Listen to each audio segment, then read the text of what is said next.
Friends, जब भी आपको इस प्रकार का प्रश्न देखने के लिए मिले तब आपको क्या करना है, चलिए समझते हैं।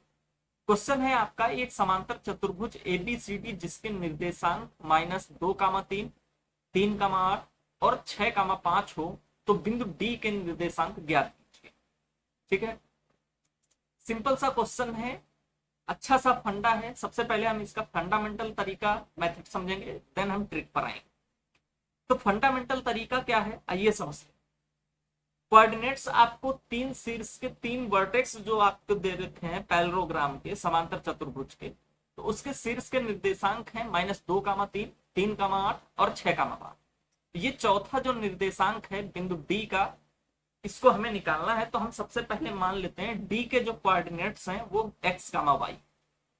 अब आपको एक प्रॉपर्टी याद होनी चाहिए कि पैरेललोग्राम के जो विकर्ण होते हैं, विकर्ण आपको दिख रहे हैं, कौन कौन से विकर्ण हैं इसमें, ए सी और बी डी, ये दोनों क्या हैं, विकर्ण। और विकर्णों की जो लंबाइयां होती हैं वो बराबर होती हैं। ठीक है, अगर इस विकर्ण को, इस पॉइंट को पॉइंट सी से मिलाकर के जो विकर्ण बन रहा है वो, और बिंदु डी को बी से मिलाने पर जो विकर्ण बन रहा है वो, आपस में जिस बिंदु पर काटते हैं उस बिंदु से सभी शीर्षों की दूरियां बराबर होती हैं।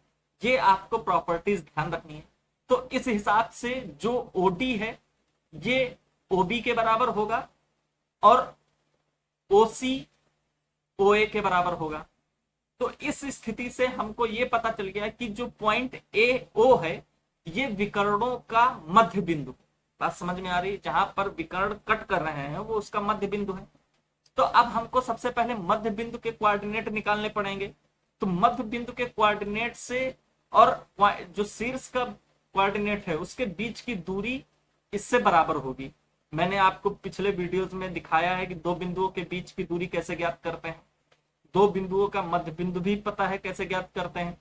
तो हम सबसे पहले निकालते हैं कि इसके मध्य बिंदु के निर्देशांक क्या होंगे। तो हम विकर्ण सबसे पहले क्या ज्ञात करेंगे, विकर्ण एसी का मध्य बिंदु निर्देशांक। मध्य बिंदु के निर्देशांक कैसे ज्ञात करेंगे, ए के कोऑर्डिनेट्स क्या है, -2, 3 और सी के कोऑर्डिनेट्स हैं 6, 5। तो इनके मध्य बिंदु के निर्देशांक पी और क्यू क्या होंगे, x1 + x2 क्या होता है formula, x1 + x2/2 and y1 + y2/2, यही फार्मूला होता है ना। तो इसमें हम रखेंगे तो ये क्या हो जाएगा, x1 + x2 यानी कि -2 + 6/2 और y1 + y2/2। तो ये कितना हो जाएगा, यहां से 4/2 यानी कि 2 और 5, 3, 8/2 यानी कि 4। तो यहां से आपको मध्य बिंदु के जो कोऑर्डिनेट निकल के आए पी और क्यू के, वो क्या निकल के आए हैं, 2, 4। ठीक इसी प्रकार से हमें लाइन डी और बी के भी मध्य बिंदु के निर्देशांक ज्ञात करने हैं। तो हम निकाल लेते हैं बिंदु विकर्ण बी और डी के मध्य बिंदु के निर्देशांक।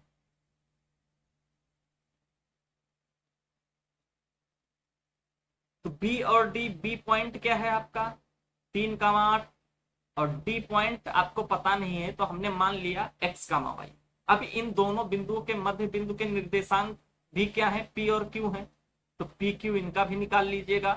तो कितना आएगा, 3 + x/2 एंड 8 + y/2, ये हो गए इनके मध्य बिंदु के निर्देशांक। अब देखिएगा ये मध्य बिंदु इसका हो चाहे इसका हो, ये दोनों बराबर होंगे।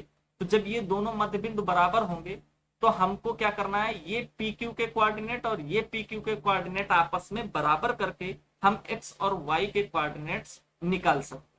चलिए समझिएगा, एक पी क्यू के निर्देशांक क्या है, 2, 4 और दूसरा है y 8, y। तो जो पी क्यू के कोऑर्डिनेट्स थे दोनों विकर्णों के, उनको हम आपस में बराबर करते हैं। तो बराबर करने पर हम क्या पाते हैं, ये p की वैल्यू कितनी है, 2, यानी कि p की वैल्यू इसमें कितनी है, 2 और q की वैल्यू कितनी है, 4। इसी तरह से इसमें p की वैल्यू क्या आ गई 3 प्लस एक्स अपान 2 और q की वैल्यू क्या आ जाएगी 8 प्लस वाई अपान 2। अब हम इन दोनों को आपस में बराबर करते हैं। p is equal to p, इधर ये क्या हो जाएगा 2 बराबर 3 प्लस एक्स बटे 2, तो ये कितना हो गया 4 बराबर 3 प्लस एक्स। इस तरह से x बराबर 1। यहां तक समझ में आ गया, ये x कोऑर्डिनेट का आ गया। अब इसी तरह से हम इसको क्या करेंगे q बराबर y 4, तो 4 बराबर 8 प्लस y बराबर 2। इस तरह से 4 दूनी 8 प्लस 8 y, ये कितना हो जाएगा y बराबर 0। तो इस तरह से हमने क्या कर लिए x और y के कोऑर्डिनेट हमने फाइंड आउट कर लिए पॉइंट D के निर्देशांक x कामा y थे। इस प्रकार हम कह पाएंगे कि जो चौथा निर्देशांक है वो क्या है 1 कामा 0। ये था आपका फंडामेंटल तरीका। अब हम समझते हैं इसकी ट्रिक क्या है, कैसे ट्रिक के माध्यम से इसको सॉल्व करेंगे। फ्रेंड्स, पिछले वीडियोस में जो इस प्रकार के क्वेश्चन को सॉल्व करने के लिए तरीका मैंने बताया वो एक फंडामेंटल तरीका था। फंडामेंटल तरीके का मतलब है कि आपको उसमें समय भी ज्यादा लगेगा, तो इसलिए इस प्रकार के क्वेश्चन को सॉल्व करते समय बचाना है तो आपको एक ट्रिक की जरूरत पड़ेगी। ट्रिक के माध्यम से इसको कैसे सॉल्व करेंगे आइए सीखते हैं। सबसे पहले आपको दो चीजों पर ध्यान देना है कि आमने सामने के शीर्ष बिंदुओं को देखना है। आमने सामने के शीर्ष बिंदु कौन कौन से हैं आपके, ए के सामने का शीर्ष बिंदु कौन है डी, और बी के सामने का शीर्ष बिंदु है सी। इसमें से हमें ए बी सी के हमें निर्देशांक भी पता है और डी के निर्देशांक हमें ज्ञात करना है। तो हम आमने सामने के शीर्ष बिंदुओं को ले लेते हैं। ए के सामने का शीर्ष बिंदु है डी और बी के सामने का शीर्ष बिंदु है सी। इसके कोऑर्डिनेट हमें पता है, ए के कोऑर्डिनेट है -2, 3, डी का कोऑर्डिनेट हमें पता नहीं है और बी का कोऑर्डिनेट है आपका 3, 8 और सी का कोऑर्डिनेट है 6, 5। यहां तक कोई डाउट नहीं होना चाहिए। अब हम कंपैरिजन करा करके, तुलना करा करके हम ये देखते हैं कि क्या परिवर्तन आया है इसमें।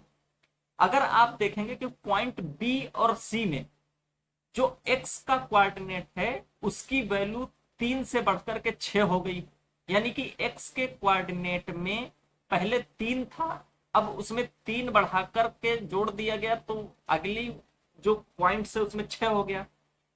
तो यहां पर 3 बढ़ा है, यानी कि इसमें 3 बढ़ा है, तो ये 3 बढ़ करके इसके सामने वाला कोऑर्डिनेट कितना हो गया 6 हो गया। इसी तरह से ए के सामने वाले कोऑर्डिनेट में भी 3 हमको बढ़ाना है, तो ए की वैल्यू प्रारंभिक कितनी है -2, तो -2 में 3 बढ़ाया तो कितना हो गया +1। तो ये x की वैल्यू कितनी हो जाएगी +1। यहां तक कोई डाउट नहीं ना। जितना बढ़ा है उतना उसमें भी बढ़ा दीजिए, अगर घटता तो उसमें भी घटा देते। 3 इसमें बढ़ा है तो 6 हुआ, 3 इसमें भी बढ़ा देंगे तो 1 हो जाएगा। -2 + 1 -2 + 3 1। सेम अगर y कोऑर्डिनेट को मैं देखूंगा b में, तो पहले 8 था और 8 से घटा दिया गया तो 5 हो गया, यानी कि 3 की कमी आई है। y में पहले 8 था, 8 से अब 5 हो गया, यानी कि 3 की कमी आई तभी तो 5 हुआ। तो जब इसमें कमी आई है तो इसमें भी कमी कर दीजिए आप। तो पहले कितना था 3 था और 3 में से 3 की कमी कर दी तो कितना बचा 0। तो इस तरह से y कोऑर्डिनेट आपका क्या आ गया 0। तो हम इस प्रकार कह पाएंगे कि जो पॉइंट D है उसके कोऑर्डिनेट्स 1, 0 होंगे, है ना। पॉइंट D के निर्देशांक जो हैं वो 1, 0 होंगे। तो ये थी आपकी ट्रिक।